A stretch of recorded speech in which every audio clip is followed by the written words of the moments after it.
নমস্কার, স্বাগত অনুষ্ঠান ভাগ্য দর্শন। সঙ্গে রয়েছে আমি সীমা।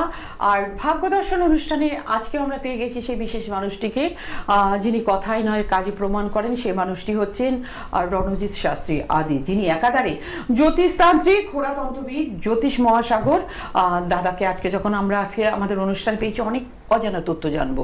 অনেক সংসারের এমন কিছু কিছু সমস্যা আছে, সেই সমস্যার সূত্র কোথা থেকে, কি কারণে সেই সমস্যাগুলো হয়, সেগুলো নিয়ে দাদার কাছ থেকে জানবো। এবং তার সাথে রয়েছে আপনাদের ফোন। অবশ্যই যারা চাইছেন জীবনের সমস্যা থেকে মুক্তি পেতে, আপনারা এই লাইভ ফোন ইন অনুষ্ঠানে ফোন করুন। সবার আগে আসুন আমরা পরিচয় করি রণজিৎ শাস্ত্রী আদির সাথে। নমস্কার দাদা। নমস্কার, অনেক অনেক স্বাগত দাদা আপনাকে। দাদা, সবার প্রথমে সেই প্রশ্নটি রাখবো যে প্রথমেই বললাম যে আমাদের জীবনে অনেক রকম সমস্যা, যেই সমস্যাগুলো অ্যাকচুয়ালি সূত্র কোথায়, মানে কিছু জিনিস আছে সত্যি একটা সামান্য জিনিস একটা সংসারকে বিধ্বস্ত করে দেয়, মানে ভেঙে দেয়, বা সংসারের মধ্যে একটা ঝামেলা অশান্তি সৃষ্টি হয়। সেটা হচ্ছে আমরা ম্যাক্সিমাম সময় অনেক সময় দেখতে পাই যে এক একটা ফ্যামিলিতে এরকম অনেক ঘটনা ঘটেছে, যারা বলেছেন যে আমাদের সংসারে একটা জিনিস সবই ভালো, অর্থনৈতিক অবস্থা সবই ভালো, কিন্তু আমাদের হাজব্যান্ড ওয়াইফের মধ্যে একটা মেন সমস্যা হচ্ছে সন্দেহ প্রবণতা। এই যে সন্দেহবাতিক ব্যাপারটা, এটা সূত্রপাত কোথা থেকে, কি কারণে? কারণ একটা সন্দেহবাতিক মানুষ, কিন্তু মানুষের কারণে একটা ফ্যামিলি, একটা সংসার ধ্বংস হয়ে যায়, নষ্ট হয়ে যায়। দাদা, এই জায়গাটা শুধু সংসার না, যে কোনো সম্পর্ক নষ্ট হয়ে যায়, একটা বন্ধুত্ব থেকে আরম্ভ করে একটা সাংসারিক সম্পর্ক, যে কোনো সম্পর্কই নষ্ট হয়ে যায় সন্দেহ প্রবণতাকে কেন্দ্র করে। অ্যাকচুয়ালি এই যে আপনি প্রশ্নটা করলেন সন্দেহ প্রবণতাটা হচ্ছে আমাদের দূষিত চন্দ্র দেয়। আচ্ছা, চন্দ্রকে এর জন্য দায়ী করা হয়, কিন্তু চন্দ্রের কোন পার্টটা? দূষিত চন্দ্র। এবার দূষিত চন্দ্র কিভাবে আমরা ক্যালকুলেট করবো সেটা আমাদের জ্যোতিষ শাস্ত্রের নিয়মে আছে। অত নিয়মে আমি যাবো না, কারণ সাধারণ মানুষ অত নিয়ম বুঝবে না। কৃষ্ণপক্ষে জন্ম গ্রহণকারী জাতক জাতিকাদের মধ্যে দূষিত চন্দ্রের একটি প্রভাব পড়ে, সেটা ন্যাচারাল, আমি বলে রাখলাম। শুক্লপক্ষ কৃষ্ণপক্ষ দুটো ভাগে ভাগ। কৃষ্ণপক্ষে জন্মের সময় যে চন্দ্রের প্রভাব থাকবে সেটা একটি দূষিত চন্দ্র হিসেবে ধরা হয়। তাছাড়া যদি দেখা যায় যে চন্দ্র কোনো কারণবশত অ্যাফ্লেক্টেড হচ্ছে শনি আর রাহু, শনি অথবা রাহু দ্বারা, তাহলে সেক্ষেত্রে একটি প্রভাব কিন্তু দেখা দেয়। এই যে সন্দেহ প্রবণতাটা শুধু কিন্তু একজনের পার্টিকুলার হরোস্কোপ থেকে দেখলে হবে না, হাজব্যান্ড ওয়াইফ দুজনের হরোস্কোপ থেকে কিন্তু এটাকে বিচার করতে হবে। যে একটা সংসারে অশান্তি, সংসার মানে কি?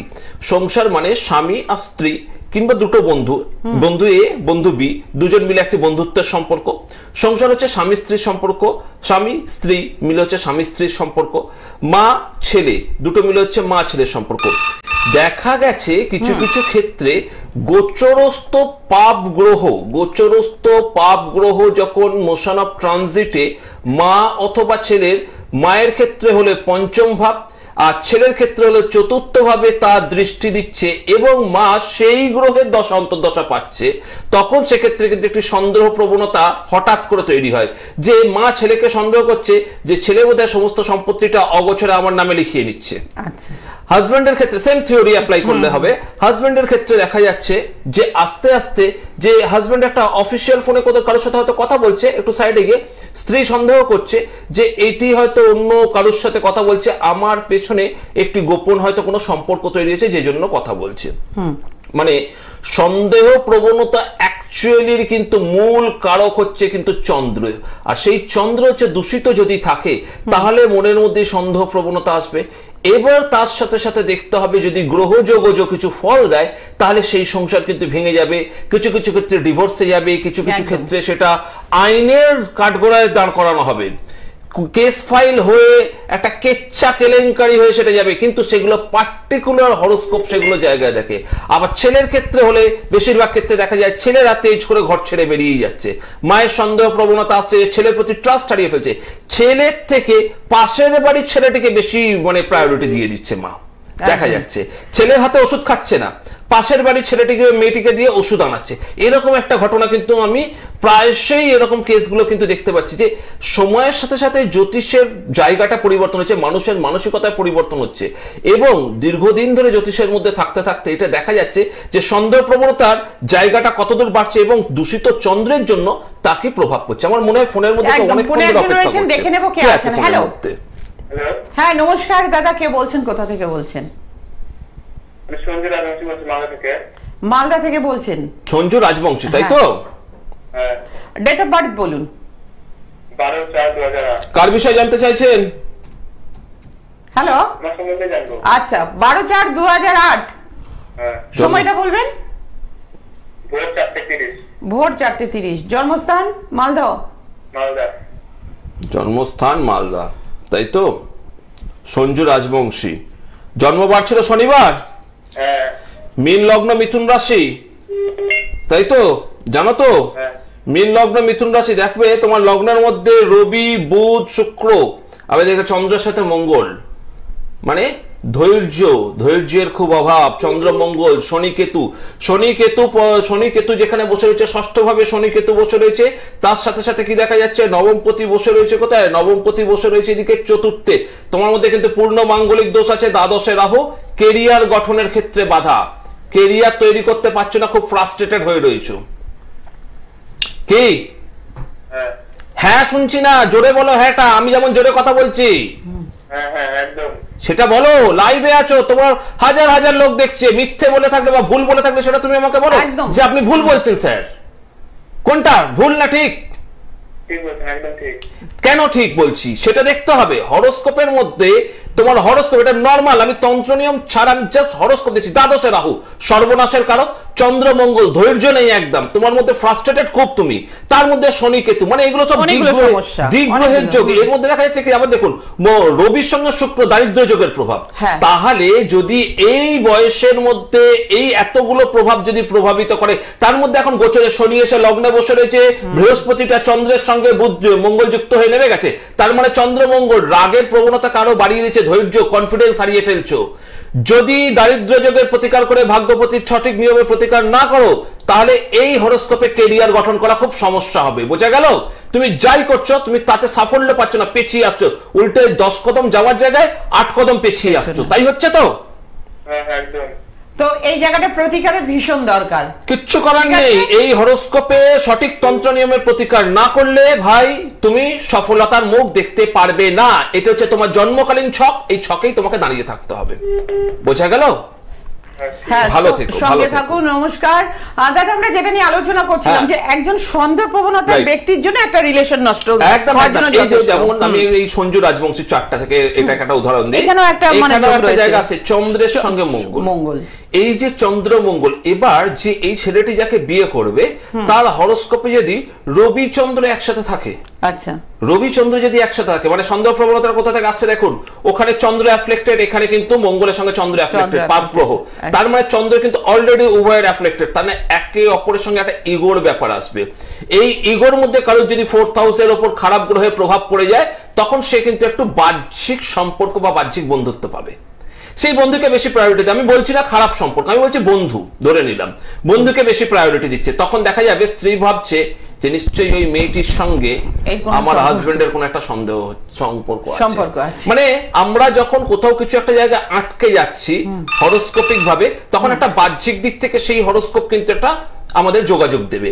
তৃতীয় হচ্ছে সেই কানেকশন, অর্থাৎ এই সঞ্জুর ক্ষেত্রেই দেখা যাবে যখন পাপ গ্রহ তৃতীয় এসে দাঁড়াবে, তখন সে একটা বাহ্যিক একটা সম্পর্কে যুক্ত হবে। সেক্ষেত্রে বিবাহিত জীবন কিন্তু অসহিষ্ণু হয়ে উঠবে, অর্থাৎ সন্দেহ, স্ত্রী সবসময় সন্দেহ করবে। ছেলে হিসেবে দেখা যাবে ভালো, হয়তো স্ত্রীর সঙ্গে সম্পর্ক থাকবে, কিন্তু সন্দেহের জন্য প্রতিদিন অশান্তি, প্রতিদিন স্ত্রী যেহেতু রবির সঙ্গে চন্দ্র আছে আর এই রবি মঙ্গল, সুতরাং রবি মঙ্গল হলেই উদত্ত, তখনই স্ত্রীর গায়ে হাত দেওয়া একটা শুরু করবে, আর স্ত্রী নির্যাতনের ব্যাপারটা কনভার্ট হয়ে যাবে। আর দাদা একটা ব্যাপার হচ্ছে যে এই সন্দেহ প্রবণতার প্রতিকার আমরা জানবো তন্ত্র মতে, না গ্রহ না স্টোন। দেখুন এখন ব্যাপারটা হচ্ছে কি, বর্তমান অর্থ সামাজিক অবস্থা যে কঠিন পরিস্থিতিতে মানুষ যাচ্ছে জ্যোতিষীর কাছে, খুব মানে পিঠে বোঝা নিয়ে শরণাপন্ন হচ্ছে। স্টোনের যে খুব দামি দামি স্টোনের প্রতিকার কোনোদিনও আমি দিইনি, কোনোদিনও দেবও না, কারণ মানুষের পরিস্থিতি বুঝতে হবে। আমাকে একবার সামনের চেয়ারে বসে দেখতে হবে আমার ক্লায়েন্টের কন্ডিশন কি, সেই ক্লায়েন্টের জায়গা থেকে একটা তন্ত্র মতে প্রতিকার, তার সাথে কিছু গ্রহ মূল, কিছু উপরত্ন সমস্ত মিলিয়ে মিশিয়ে একটি প্রতিকার করে দিই, বাবা তুমি এই সমাধান পেয়ে যাও স্বল্প মূল্যে, তুমি এই সমাধানটুকু করো। স্টোন যদি কেউ এসে ডিমান্ড করে যে দাদা আমাকে 1 নম্বর সিলোনিস পোখরাজ দিন, পিতাম্বরী নীলাদিন, তখন সেক্ষেত্রে স্টোন হিসেবে আমি বলি আসল গ্রহরত্নের প্রয়োগ। কিন্তু বেশিরভাগ ক্ষেত্রেই উপরত্ন, কিছু মূল, কিছু টোটকা, তার সাথে তন্ত্র নিয়মের কিছু প্রতিকার সব মিলেমিশে একটা স্বল্প বাজেট যেন তার পকেট ফ্রেন্ডলি হয় সেই বাজেটের মধ্যে করে প্রতিকার দিই। সুতরাং স্টোন নিয়ে যে আপনি প্রশ্নটা করছেন না যে দামি একটি স্টোনের একটা খরচ পড়ে যাচ্ছে, সেই স্টোনের খরচ কিন্তু এখানে কিন্তু সেরকম ভাবে পড়ছে না, তন্ত্রই একমাত্র সলিউশন। তো বন্ধুরা আপনারা জানলেন যে তন্ত্র মতে এই প্রতিকার অবশ্যই সম্ভব, কারণ সন্দেহ প্রবণতার মতো একটা কঠিন ব্যাধি বলতে পারবো মানুষের জীবনে, বা এই যে এই সন্দেহ প্রবণতার কারণে একটা সংসার নষ্ট হয়ে যেতে পারে, সম্পর্ক নষ্ট হয়ে যায়, বা আপনাদের জীবনটা অতিষ্ঠ হয়ে ওঠে। অবশ্যই তার জন্য দাদা যেটা বললেন তন্ত্রের প্রতিকারই একমাত্র শ্রেয়। দেখে নেবো আমাদের মধ্যে নেক্সট বন্ধু কে আছেন। হ্যালো, নমস্কার, কে বলছেন, কোথা থেকে বলছেন? নমস্কার দাদাকে নমস্কার। হ্যাঁ, কোথা থেকে বলছেন? আমি বারুইপুর থেকে বলছি। হ্যাঁ, কে বলছেন? আমি মেয়ের মা বলছি। মেয়ের মা বলছেন, মেয়ের নাম বলুন। মেয়ের নাম করবী শীল। করবী শীল। জন্ম তারিখ? করবী শীল। শীল, জন্ম তারিখ? হ্যাঁ, জন্ম তারিখ দিন। করবী শীল, শীল, তাই তো? আচ্ছা, করবী শী। হ্যাঁ, করবী শী। আচ্ছা, 12 জুলাই। 12 জুলাই রাত্রি 2 AM। সালটা বলুন, কোন ইয়ার? 1995। 1995 12 জুলাই রাত্রি 2 AM। রাত্রি 2। আচ্ছা, দেখি কি আছে আপনার মেয়ের কপালে। রাত্রি 2 AM। কলকাতা, জন্ম কোথায়? ঘাটাল, পশ্চিম মেদিনীপুর পড়ছে না এটা? জন্ম বার ছিল মঙ্গলবার রাত অতিক্রান্ত হয়ে বুধবার পড়ে গেছিল। খুব ভালো করেন, বুধবার ধরেন, খুব ভালো করেন। বৃষ লগ্ন, ধনু রাশি, কিন্তু জন্মছকে দেখুন বৃহস্পতি শনি, দুটি গুরু গ্রহ বক্রী, শনি গ্রহ বক্রী, বৃহস্পতি বক্রী, এবং তার সাথে দেখুন এই যে লগ্নর মাঝে লগ্নটা পড়েছে কেতু আর রবি বুধ শুক্র, আবার সেই রবি বুধ শুক্র, এই রবি বুধ শুক্র সপ্তমে বৃহস্পতি। মেয়ের বিবাহিত জীবন খুব একটা ভালো হবে না, বিবাহিত জীবন নিয়ে মেয়ের সমস্যা পাবেন, বোঝা গেল? তার সাথে সাথে হ্যাঁ, আমি তো যোগাযোগের স্থান দেখছি না, কারণ আমি বহুবার, আপনি আমার অনুষ্ঠান দেখেন না? আজ প্রথম দেখছেন? আজকে কি প্রথম দেখছেন? প্রায় দেখেন। যখন আমি একটা থিওরি বলেছিলাম এই নিয়ে, মেয়ের বিবাহকে কেন্দ্র করে বা মেয়ের বিবাহের যোগাযোগ, বিবাহের স্থানকে কেন্দ্র করে অনেক বাবা মাই ফোন করে, আমি বারবার এটা একটা ন্যাচারাল ক্যালকুলেশন বলেছিলাম যে লগ্নের সপ্তম স্থানে বৃহস্পতি যদি স্বয়ংভাবে অবস্থান করে এবং সেই বৃহস্পতি যদি বক্রী প্রাপ্ত হয়, তাহলে দেখা যায় সেই বিবাহ হতে অনেক বিলম্ব বা বিবাহিত জীবন প্রচুর সমস্যা সংকুল হয়। কারণ বৃহস্পতি যে স্থানে থাকে সেই স্থানকে ধ্বংস করে, যেখানে দৃষ্টি দেয় সেখানে উন্নতি দেয়। কিন্তু আপনার মেয়ের বিবাহের স্থানেই বৃহস্পতি বসে রয়েছে, এর বিবাহ স্থান অনেক বিলম্ব যদি এর সঠিক নিয়মে প্রতিকার না করেন। তারপর কি একাদশ পঞ্চমস্ত শনি, সেই শনিও বক্রী, বৃহস্পতিও বক্রী। একাদশ থেকে আমরা সফলতা বিচার করি, এগুলো নর্মাল কতগুলো কথা মাথায় রাখবেন আমার দর্শকরা। একাদশ থেকে সফলতা বিচার করি, যাদের জন্মছকে একাদশ শনি দেখবেন তারা জীবনে সফলতা প্রচুর স্ট্রাগল করে তারা। এই বৃহস্পতি সপ্তমে বসে আপনার মেয়ের বিবাহের কোনো যোগাযোগ পাচ্ছেন না, একদম মানে আসছে, কেটে যাচ্ছে, বা শুনছেন কান থেকে শুনেই হয়ে যাচ্ছে, এটাই হচ্ছে তো? হ্যাঁ, এটাই হচ্ছে। ওর গণ খুঁজে আপনার কি কোনো খুব একটা উপকার হবে? গণ আমি না হয় সে আপনাকে বলে দিচ্ছি, নরগণ, কিন্তু এই প্রবলেমটা যদি সলিউশন না করেন তাহলে এটা বিবাহের ক্ষেত্রে সফলতা দেবে না। এর জন্য সমস্যা রয়েছে, আপনার মেয়ের বিয়ের চাটে সমস্যা রয়েছে, যেটা দাদা বারবার করে বললেন। এই জায়গাটা আপনি প্রতিকার করুন। আপনার মেয়ের শরীর খারাপ হয়েছে, তার জন্য তো মেডিসিন খাওয়াতে হবে, ওষুধ খাওয়াতে হবে, তাই তো? গ্রহগত অবস্থান আপনার মেয়ের খারাপ, সেই জায়গাটা প্রতিকার করলে বিয়েটা খুব তাড়াতাড়ি হবে। না, আমি একটা প্রশ্নের উত্তর দেবো, কারণ আপনার সব প্রশ্নের উত্তর দিলে বাকি দর্শকরা কি করবে? প্রয়োজন পড়ে কলকাতা চেম্বারে আসুন, ঠিক আছে? নমস্কার। আমি এমন একটা জায়গায় বসেছি, পরীক্ষা দিতে বসেছি, মানে একের পর এক ইন্টারভিউ আমার হচ্ছে। খুব দুঃখ লাগে, একটা মানুষ একটার বেশি প্রশ্ন করলে, সবাই জ্ঞানী, আমি কাউকে ছোট করছি না, কিন্তু পেছনে যে ফোনটি করছেন তার কি অপরাধ? আপনার যদি সব ফোনের উত্তর দিত আমি। অনেক বন্ধুরা বসে থাকেন দাদা, অনেকে বসে থাকেন, অনেক কিছু জানার চেষ্টা করেন, সবাই ভালোবাসে আমাকে আপনার মতন। এই মানুষটি একমাত্র সঠিক সঠিক প্রেডিকশন করে নিখুঁত বিচার তার জন্য আরে এক্ষেত্রে একটাই রাস্তা, এই যে বৃহস্পতি একদম বেশিরভাগ ক্ষেত্রে দেখাচ্ছে 35-40 বছর পার করে গিয়ে কয়েকজনকে দেখা যায় না 50 বছরে বিয়ে করছে, 55 বছরে বিয়ে করছে। সুতরাং সেই মেয়ে বলছিল বিয়ে করবো না, সেই ছেলে বলছিল বিয়ে করবো না, হঠাৎ করে দেখা গেল 50-52 বছর বয়সে সে বিয়ে করছে। তাই বৃহস্পতি শনি এরা হচ্ছে প্রৌঢ় কারক গ্রহ, এরা যদি সপ্তম ভাবে বসে থাকে বা সপ্তমে যদি পূর্ণ দৃষ্টি দিল, মানে তাদের স্প্যানে তাদের এই যে অর্থাৎ 35-40-42 পর বিবাহ ন্যাচারাল ভাবে বিবাহ দেবে, যে বিবাহ অদূর ভবিষ্যতে তাদের আবার উত্তরাধিকারী প্রাপ্তির পথে বাধা করে দেয়। অর্থাৎ সেই জন্যই কিন্তু তন্ত্র শাস্ত্রের প্রয়োগটা। শাস্ত্র কি বলছে, যে স্থানে তোমার বাধা সেই স্থানে তুমি ঈশ্বরকে ডাকো, সেই স্থানে তুমি ঈশ্বরের দেওয়া কিছু তত্ত্ব সেখানে প্রয়োগ করো। গ্রহ আমাদেরকে দিচ্ছে সেই বাধার জায়গাটাকে এক্সরের মতন ইন্ডিকেশন দিচ্ছে। এবার মেডিসিন হচ্ছে সেই তন্ত্র। কিন্তু আমাদেরকে কোনো শরীরের যদি কোথাও চোট লাগে, আঘাত পায়, হাড়ের মধ্যে আঘাত লাগলো, ডাক্তার কি করলো, এক্সরে করে নিল, এক্সরে প্লেটটা দেখলো, ও আচ্ছা এই পজিশনটা আঘাত লেগেছে, এমন একটা ওষুধ দেবে যে ওই পজিশনে গিয়ে কিন্তু সেই ইফেক্ট করবে। অর্থাৎ তন্ত্রের মধ্যে উল্লেখ রয়েছে বিবাহর কেন্দ্রিক বাধা এবং সেই রাশি লগ্ন নক্ষত্রগণ, সেই গণকে কিভাবে সেই বিবাহ কেন্দ্রিক বাধাকে কাটিয়ে নিয়ে গিয়ে সেই জায়গাটাকে এগোতে হবে, সেটা কিন্তু তন্ত্রশাস্ত্রে উল্লেখ। সেটা গ্রহ কিন্তু আলটিমেট সলিউশন আনে না, গ্রহ হচ্ছে সেই স্ক্যানার, গ্রহ হচ্ছে সেই স্ক্যানারটা। স্ক্যান করে আমরা দেখে নিলাম যে এর এই জায়গাটা প্রবলেম হচ্ছে, সেটাকে কিন্তু তন্ত্র নিয়মে চার যদি দোষ না কাটানো হয় তাহলে গ্রহ ওখানেই বসে ক্যান্সারের মতন রোগটা সৃষ্টি করবে। অর্থাৎ সেই বিবাহ হবে গ্রহ যখন তার বল হারিয়ে ফেলবে। অর্থাৎ বৃহস্পতি বসে থাকলে ওই 38-39 বছর বয়সের পর, শনি বসে থাকলে মোটামুটি 50 বছর ধরে নিতে হয় বিবাহের যোগ, 50-এর পর হঠাৎ করে বায়ু উঠলো বিবাহ করবো, সেই রকম একটা জায়গায় এসে দাঁড়াবে। মঙ্গল বসে থাকলে দ্রুত বিবাহ হয়ে যাবে, রাহু বসে থাকলে সে বিবাহের আগে কেচ্ছা কেলেঙ্কারিতে যুক্ত থাকবে। এইগুলো হচ্ছে স্ক্যানের রিপোর্ট, ওই রিপোর্ট অনুপাতে তন্ত্র হচ্ছে তার ট্রিটমেন্ট। বাহ, দারুণ ভাবে মানে দাদা সত্যি আমি যতদূর সম্ভব মানুষকে বোঝানোর একটা জায়গা সঠিক নিয়মে বুঝলাম। তাহলে তন্ত্রে কেন, যদি জ্যোতিষেই সব সমাধান হতো তাহলে তন্ত্রের কিছু দরকার ছিল। আবার তন্ত্রপাল আমরা যারা বসে আছি, তন্ত্রবিদরা বসে আছি, তারা রাশি হোরা লগ্ন দ্রক্ষ নক্ষত্র দেখে তন্ত্রের প্রয়োগ করি, অর্থাৎ জ্যোতিষেরও প্রয়োজন আছে। কেউ একজন অনেকক্ষণ ধরে অপেক্ষা করছে, কে আছে বলুন। হ্যালো, আমি লিলুয়া থেকে চক্রবর্তী বলছিলাম। কি চক্রবর্তী? নামটা আরেকবার বলবেন।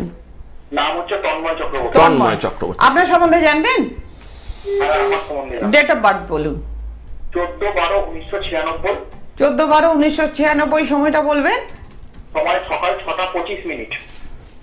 সকাল 6:25। জন্মস্থান লিলুয়া? জন্মস্থান Calcutta medical college. Kolkata medical college. আচ্ছা, তন্ময় চক্রবর্তী, তাই তো তন্ময় বাবু? আচ্ছা, জন্মবার ছিল শনিবার, তাই তো? হ্যাঁ, শনিবার ছিল। ধনু লগ্ন মকর রাশি নিশ্চয়ই জানেন। এখন মকর রাশি কিন্তু তুলনামূলক সময় ভালো যাচ্ছে, কিন্তু আপনি ভালো সময় পাবেন না। কেন পাবেন না সেটা একটু বলে দিচ্ছি। দেখুন, চন্দ্রের তৃতীয় শনি কেতু যুক্ত হয়ে রয়েছে এবং মঙ্গলটা রয়েছে হচ্ছে চন্দ্রের অষ্টমে মঙ্গল, এবং তার সাথে সাথে মঙ্গল ভঙ্গ কালসর্প দোষ। এই মঙ্গল ভঙ্গ কালসর্প দোষ থাকলে কি হয় জানেন, কেরিয়ারে যতটা উঠবেন হঠাৎ করে দেখবেন নেমে যাবেন।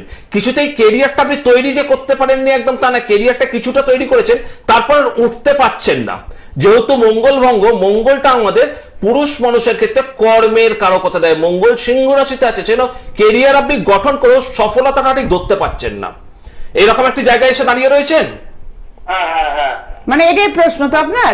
ধীরে ধীরে উন্নতি হচ্ছে, মানে ধীরে ধীরে অর্থনৈতিক সংগ্রাম। আগে আমি যেটা বললাম সেটা কতদূর ঠিক বললাম সেটা আগে বলুন। হ্যাঁ, সেটা তো মিলেছে, কিন্তু আমার মানে খুব ধীরে ধীরে উন্নতি। আমি সেটাই তো বলছি আপনাকে। একটু আপনি আমার অনুষ্ঠানটা কি শুরু থেকে দেখছেন?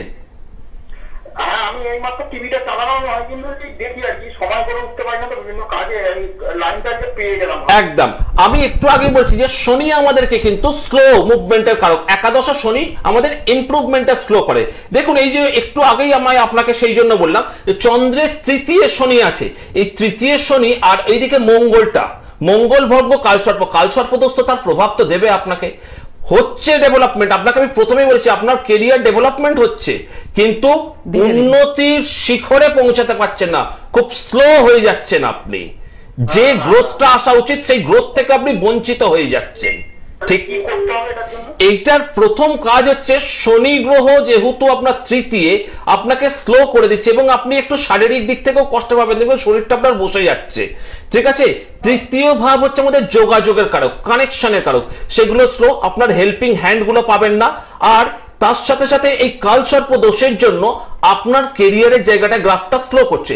এই মঙ্গল ভঙ্গ কালসর্প দোষের একটি প্রতিকার করতে হবে, তার সাথে সাথে তন্ত্রোক্ত নিয়মে শনি রক্ষা ব্যবস্থা করতে হবে, না হলে সফলতা দেবে না। কারণ আপনার মকর রাশি অধিপতি কিন্তু শনি, সে স্বয়ং কেতু যুক্ত আছে, অর্থাৎ সে নিজেই বিঘ্ন নাশক হয়ে গেছে, মানে সরি বিঘ্ন কারক হয়ে গেছে, কেতু যুক্ত হয়ে গেছে বিঘ্ন কারক। অবাঞ্ছিত কারণে আপনার কেরিয়ারটা আটকেছে, সবই ঠিক আছে, কেরিয়ার গ্রাফ চেক করবেন দেখবেন সব ঠিক, তবুও যেন গ্রোথ নেই। আচ্ছা আচ্ছা আচ্ছা আচ্ছা, এটা হচ্ছে কি, এরকম হচ্ছে কি? হ্যাঁ একদমই ঠিক।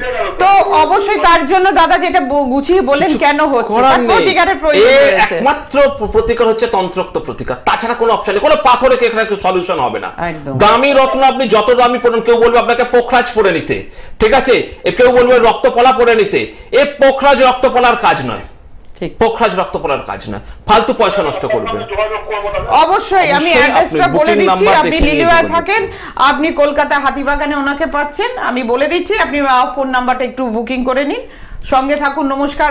যারা মনে করছেন যে রণজিৎ শাস্ত্রী আদির সাথে সরাসরি যোগাযোগ করবেন, দাদাকে আপনারা পাচ্ছেন কলকাতার হাতিবাগানে পাচ্ছেন, এবং পাচ্ছেন আসানসোল, দুর্গাপুর, পুরুলিয়া, সিউড়ি, বর্ধমান, কৃষ্ণনগর এবং শিলিগুড়িতে। বুকিং নাম্বার হচ্ছে 9874110320 এবং আরেকটি নাম্বার হচ্ছে 8276853043। এই দুটো নাম্বারে ফোন করে অগ্রিম বুকিং করবেন। আর যারা হাতিবাগানে বুকিং করতে চাইছেন, আগামী শুক্রবার মানে 23 তারিখ দাদা, তাই তো? পার্টিকুলার ভাবে যদি আমার সঙ্গে যোগাযোগ করতে হয়, ফোন নাম্বারে বুকিং করে ডেট উল্লেখ থাকবে, এবং ফোন নম্বরে বুকিং করলে আপনারা সেগুলো জানতে পারবেন। বিশেষভাবে যেটা বলবো, আমার পোস্টার বিজ্ঞাপন, আমার নাম নিয়ে কিছু পোস্টার বিজ্ঞাপন হচ্ছে, সেই পোস্টার বিজ্ঞাপন বিভ্রান্তিতে পা দেবেন না। নাম এক হতে পারে, নাম আমি কারোর নাম বদলাতে পারবো না, কিন্তু দেখে নেবেন বুকিং নাম্বারটা, বুকিং নাম্বারটাই কিন্তু আমার পরিচয়। বারবার ধরে বলছি, অনেক মানুষ কিন্তু ঠকেছে, অনেক মানুষ এই রণজিৎ শাস্ত্রী নাম নিয়ে গিয়ে ঠকেছে, সেই জন্য রণজিৎ শাস্ত্রীর সঙ্গে আমার আদি শব্দটির প্রয়োগ আছে, এবং বুকিং নাম্বার মিলিয়ে তারপরেই আমার সঙ্গে যোগাযোগ করুন। আমার কিন্তু কোনো পোস্টার বিজ্ঞাপন নেই, পোস্টার বিজ্ঞাপন দেখে গিয়ে কারোর কাছে ঠকলে তার জন্য কিন্তু আমি দায়ী না, সেটা অন স্ক্রিন আমি বলে রাখলাম, আমি টিভিতেই এই কথা বলে রাখছি। তো বন্ধুরা, আপনারা শুনলেন যে দাদার সাথে যারা যোগাযোগ করবেন, অবশ্যই মানে শ্রী রণজিৎ শাস্ত্রী আদির সাথে যোগাযোগ করতে চাইলে তার বুকিং নাম্বারটা আপনারা একটু নোট ডাউন করে নেবেন, 9874110320 এবং আরেকটি নম্বর হচ্ছে 8276853043। দেখে নেব নেক্সট বন্ধু কে আছেন। হ্যালো হ্যালো, নমস্কার, কে বলছেন? আমি শুক্লা দত্ত বলছি, আমার দিদির মেয়ের সম্বন্ধে জানবো। দিদির মেয়ে, তাড়াতাড়ি বলুন, খুব সময় শেষের দিকে, তার জন্ম তারিখ দিন। 20 ফেব্রুয়ারি 1995। 20 ফেব্রুয়ারি 1995। সময় বিকেল 4:30, কলকাতা। বিকেল 4। নাম কি দিদির মেয়ের? মালবিকা সরকার। মালবিকা সরকার। জন্মবার ছিল সোমবার। জন্মবার ছিল সোমবার। তুলা রাশি, কর্কট লগ্ন। তুলা রাশির জন্য এখন কিন্তু জন্মছকে মঙ্গল নিচস্থ। দেখুন, আমি এর আগেও বলেছি, এই মঙ্গল নিচস্থ কিন্তু ওর মাঙ্গলিক, তার মধ্যে মঙ্গল নিচস্থ, চন্দ্র রাহু যুক্ত। বিবাহিত জীবন প্রচন্ড অশান্তিপূর্ণ হবে। 4th হাউসে চন্দ্র রাহুর কানেকশন, ঠিক আছে। এই মেয়ের কিন্তু বিয়ের জীবন সাফল্য নয়, বিবাহ নিয়ে প্রচন্ড অশান্তি, বিবাহ ঘরকে কেন্দ্র করে প্রচন্ড অশান্তি, এবং একাদশে কেতু, বাইরে থেকে এই মেয়ের উপর টুকটাকে প্রভাব আছে। একাদশে কেতু এই মেয়ের ওপর খারাপের প্রভাব আছে, শরীর স্বাস্থ্য খুব একটা ভালো যাবে না, তার মধ্যে বিবাহ নিয়ে সমস্যা। বলুন কি জানতে চাইছেন? প্রশ্ন কি? চাকরি স্টেবল হবে না, এর উপর প্রচুর শত্রু আপনার এই মেয়ের উপর, প্রচুর হিংসে। দাদা কিন্তু বলে দিলেন তন্ত্রোক্ত ক্ষতি করা আছে, এতে বাইরে থেকে কেতুর জন্য প্রচন্ড ক্ষতি করা আছে, এর প্রতিকার না করলে। আচ্ছা ভাইটাকে আমাদের অনেক ছোট, বলছি কি করলে কি একমাত্র রাস্তা হচ্ছে গুপ্ত শত্রু দমনের কিছু কাজ করতে হবে, সেটা তন্ত্রোক্ত কাজ, গোপনের কাজ, প্রকাশ্যে আলোচনা না। পারলে যদি বিশ্বাস হয়, যদি আপনার ভরসা থাকে, ভাই যখন বললেন, তাহলে একবার চেম্বারে দেখা করবেন। আমাদের বুকিং নাম্বারটা একটু লিখে নিন, আপনি বুকিং নাম্বারে ফোন করে দাদার সাথে কথা বলুন, চিন্তা নেই, ঠিক আছে। দাদা কিন্তু গ্যারান্টি দিয়ে কাজ করেন।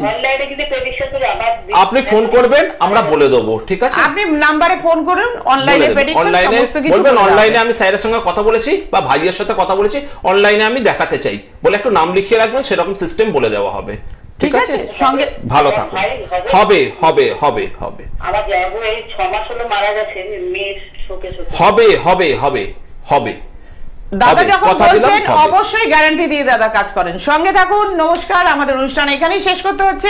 আপনারা সুস্থ থাকুন, ভালো থাকুন। নমস্কার। নমস্কার।